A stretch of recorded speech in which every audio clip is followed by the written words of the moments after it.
Give me some volume and go full screen. And what you know now, do you wish you had a third term? You know what? If I could make an arrangement where I had a stand-in, a front man or front woman, and they had an earpiece in, and I was just in my basement in my sweats, looking through the stuff, and then I could sort of deliver the lines, but somebody else was doing all the talking and ceremony, I'd be fine with that. We know he wasn't really running the country. Yeah. We used to think he was actually running the country. Now they're like, no, he didn't even see those executive orders. It was all auto. Divorce rumors continue to escalate for the Obamas. Hopefully they can settle it like men. Terrible that you would applaud that. Barack Obama didn't quietly step back. He switched stages. Swapping presidential speeches for Netflix specials and settling into a luxury home by the ocean, he's now more producer than politician. His memoirs keep landing like albums, and he's handing out wisdom while sitting comfortably on a platform built on contradictions. But not everyone's buying the polished image. Critics like Joe Rogan and Gutfeld are calling him out, cutting through the charm to question the real impact behind the spotlight. It's less about depth, more about branding. What follows is a sharp-tongued takedown where charm meets scrutiny, and somehow still scores a streaming deal. Can I get a glass of water? I'm serious. I'm thirsty. Can I get a glass of water? This is not a prank. You never seen it? No. Oh my God, it's amazing. Oh, it's amazing. No. He gets a glass of Flint tap water, and I swear to God, he drinks it like this, like this. Problem He's solved? bullshitting the world. Watch this. Can I get some water? I really did need a glass of water. This is not a stunt. Usually when something isn't a stunt, you have to say It's that. 100% a stunt. When was the last time a president stopped a speech to ask, can I get a glass of water? What? They would never do that. They would have water ready for him. No, you bring a fucking water on stage. Is Obama gay? Needing attention over an old letter. What? I should read that again. Anyway, no, we'll just keep going. The New York Post obtained a redacted portion of a handwritten letter the former president sent to his then college girlfriend, Alex McNear. Alex, eh? Back in 1982. He talked about his, quote, androgynous mind and wrote, and I'm quoting Obama here, I make love to men daily, but in the imagination. Barack Obama stepped into the spotlight armed with a pen, a speech screen, and the kind of self-assurance that made hope sound like a governing strategy. There's a certain irony in how someone could speak with such grace for 2 full terms and still leave behind so little of substance. His time in office often felt like a motivational seminar with a motorcade. Grand language, minimal follow-through, and an audience that cheered as if he'd solved every global crisis with a glance. It was all performance, carefully crafted. But behind the applause, what really got done? Michelle Obama surprised fans on her new podcast by saying her pet peeve about her husband is that he's chronically late. For example, we're still waiting on him to admit he's from Kenya. And as for Barack's pet peeve about Michelle, he's mad that she keeps leaving the toilet seat up. When she cleans it.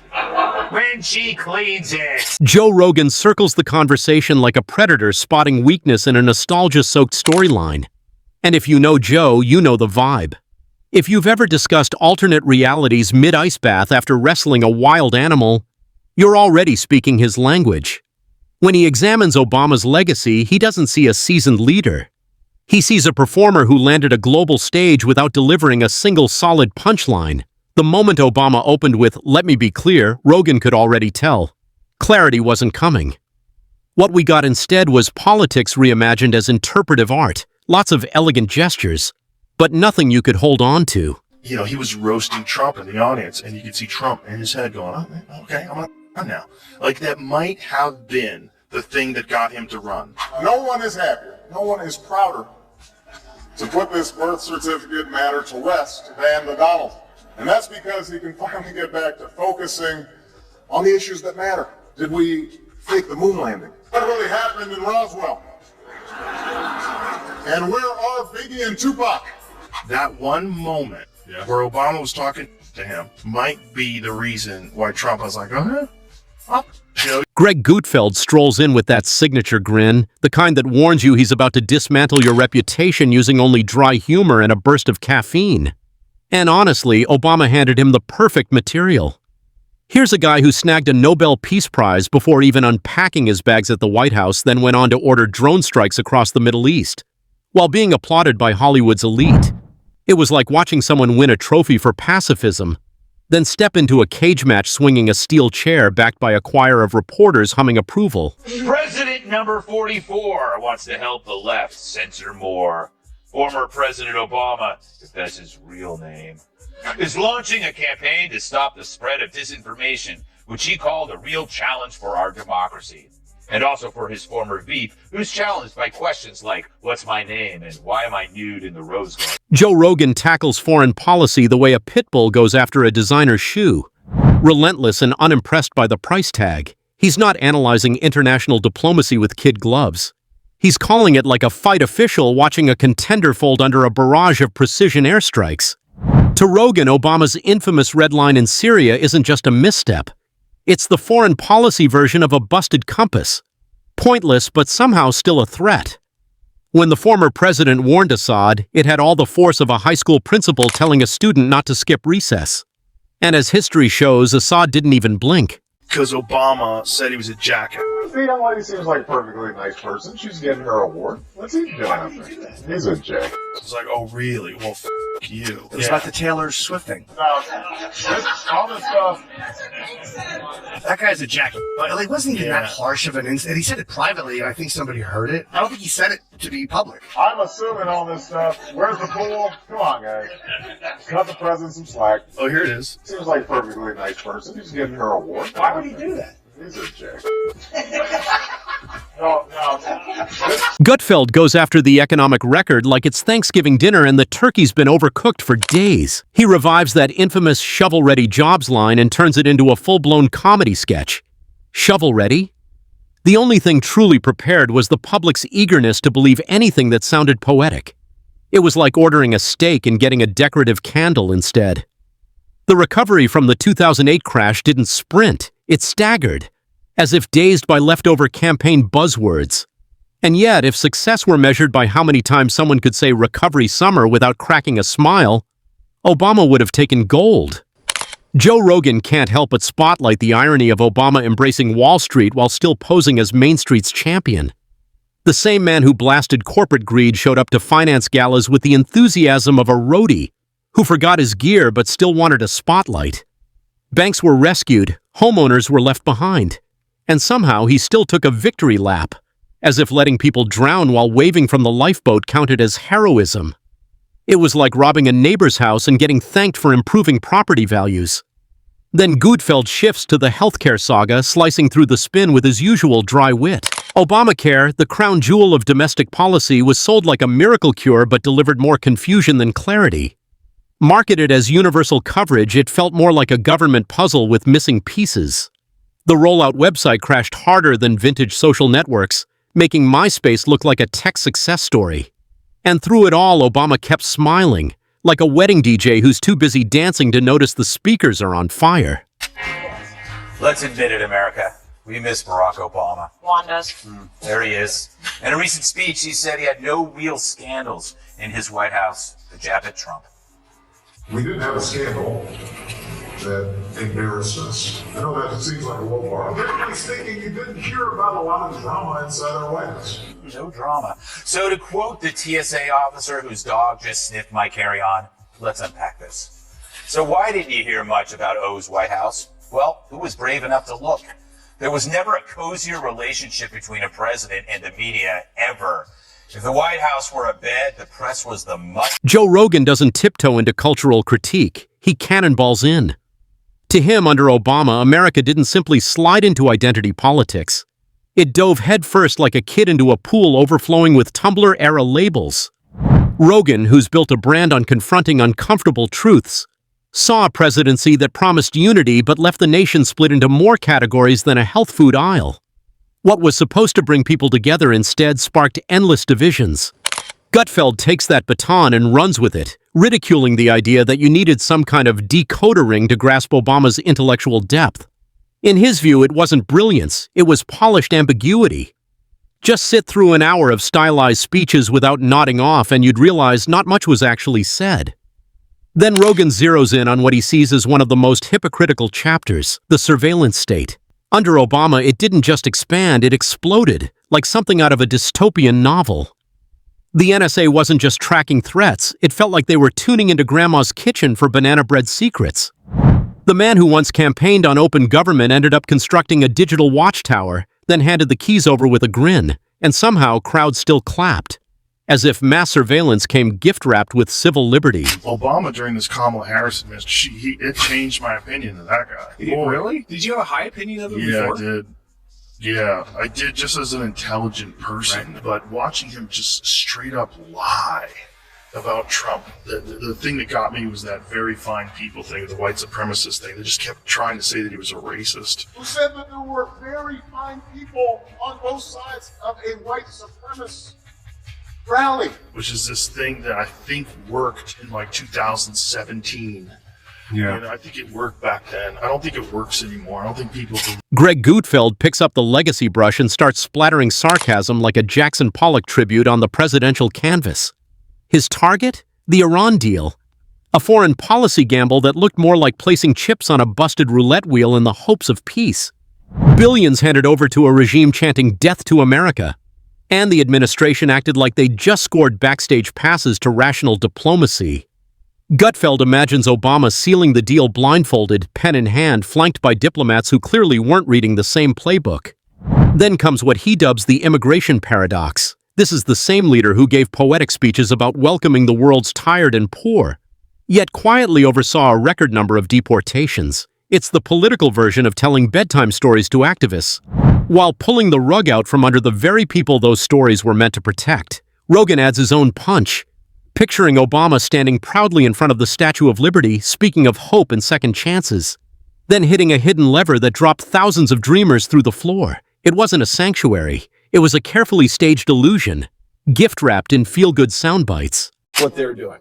Or you go after other Democrats. Let the primaries start now. Go after Newsom. Or, go after Fetterman. Go after somebody. The media will gobble that up. Or you go after some foreign leader. Take an axe to Chi, or go after the cartels or something. Get yourself banned from travel somewhere, okay? Mm-hmm. And then go after some CEO. Go after some big fat cat CEO that's just like hurting his workers and just running up prices. Go after that guy. And then you go on Rogan and you laugh at yourself. That is the recipe for getting attention without going after Donald Trump. Because every time you clash with Trump, you lose, and you look like you don't care about the rest of the American people. And we've talked a lot about how the Democrats are trying to find the answer to Trump. They're trying to find the analog to him. But part of Obama's comments, too, said stop looking for the quick fix. Stop looking for the Messiah. You have a great candidates running races right now. Just focus on what you have in front of you. Yeah, but the thing is, if you listen to Obama and you look at these inorganic protests, they say you have to, have courage, rally, act, resist, but they don't. For what? What is the actual issue? When Trump owns every issue 80-20 by almost every metric, from the economy to crime to immigration, where are you? The high ground maneuver of common sense is relegated into more extreme measures. Ask Obama, okay, where do I apply this courage? What space do I park it in? Should I double down on trans dudes in women's sports? Should I back the attacks on ICE? Should I show courage? Gutfeld zooms in on the celebrity fanfare, calling out Obama's presidency as more red carpet than resolute. From Beyonce to Spielberg, it felt less like governing and more like curating Instagram moments at elite galas. Every state dinner had the vibe of an award show, just with a side of nuclear protocol. Greg paints the picture, Obama rehearsing his speeches in front of a mirror lit by designer candles surrounded by the soft notes of jazz and the subtle scent of Tom Ford cologne. It wasn't leadership, it was aesthetic governance wrapped in elegance, backed by a fact-checking team and a perfectly arranged playlist. Meanwhile, Rogan brings it back to where it all started, Chicago. He hasn't forgotten. How could he?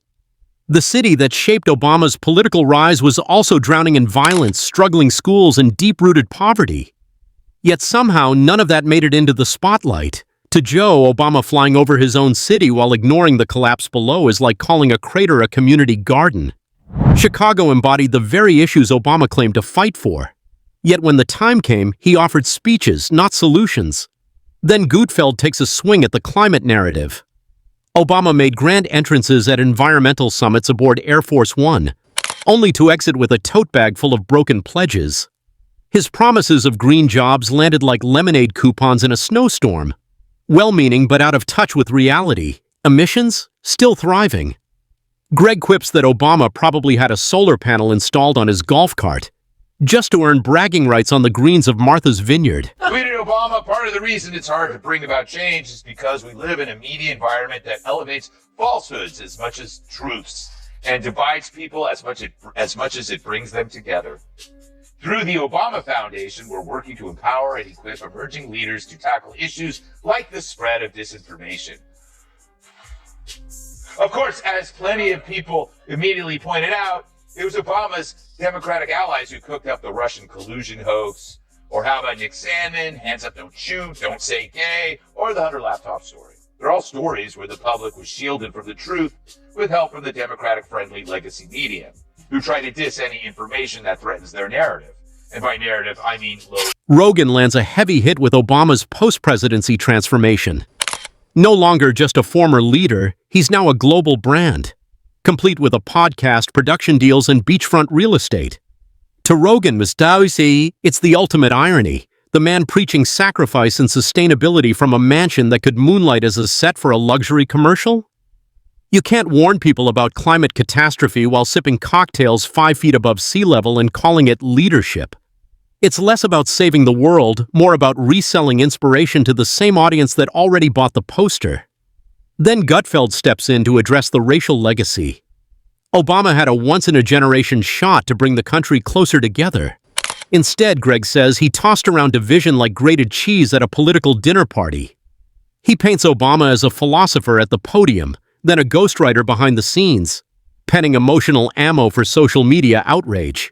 It wasn't about bridging gaps, it was about moral framing, where disagreeing with his policies made you seem not just wrong, but irredeemable.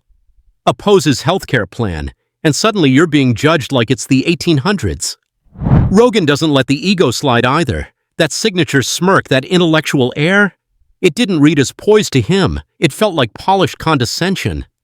What he calls Harvard swagger, the look that says, I'm smarter than you, without saying a word. Obama often treated tough questions like they weren't worth his time, unless they came from a Vanity Fair contributor or a room full of Ivy League interns. And when the criticism came in, the cool demeanor cracked. Rogan notes his tolerance for pushback was about as fragile as the 2010 recovery graph. Thin, shaky, and not built to last. Do you remember when they gave that speech, when he gave a speech on television, and everybody was like, fuck this? And then they were, it kind of just went away. It was one of the most beautiful moments in modern American history. People really actually stood up and stopped a war from happening. Today, I authorize the Armed Forces of the United States to begin a limited military action in Libya in support of an international effort to protect. Gutfeld isn't dropping the ball on education either. He calls out Obama for bolstering teachers' unions while inner-city schools fell further into chaos. The irony, Greg says, is almost comedic. Here's a man adored by academia, yet he presided over classrooms crumbling from neglect, all while greenlighting studies about how climate change might be stressing out squirrels. No school choice, minimal focus on parent engagement. But if you were in the mood for a PowerPoint on systemic challenges, Obama had 40 slides and a battalion of consultants on standby. Then Rogan closes the round with a gut punch. Obama, he says, wasn't a leader. He was the greatest salesman in modern politics. But the product, thin air, smooth, stylish, mint-scented air, branded so well people lined up to inhale it. He made Americans feel like they were part of a cause, even while their premiums skyrocketed and their VA clinics couldn't remember their name. That was the trick. That was the illusion. Obama didn't fix the machine. He narrated its breakdown with podcast charm and a perfect golf swing. And they both know the performance isn't over. The stage lights may flicker, but the spectacle continues. There's still more shine to peel off, more golden myths to crack open. Obama's legacy, they argue, is a museum of trophies earned with eloquence, not effectiveness. And just when it seems like the final act is done, there he is again. Back on screen with a Netflix project and another memoir hot off the press. As if the story never really ends. But, if you watch Fox News, on a regular basis. It is a constant menu. They will find, like, folks who make me mad. So let's analyze. He says Fox goes out of its way to locate and then demonize the poor. For what reason? So we can kill and eat them? His criticism is absurd because he never suggests a motive. FNC is always focused on policies that keep the poor poor, not the poor. Joe Rogan can't help but chuckle. Here's a man who spent 2 terms sidestepping responsibility, now offering life wisdom like he's a self-help guru with airstrike clearance. To Rogan, it's not leadership, it's premium branding. Obama didn't just leave office, he franchised it.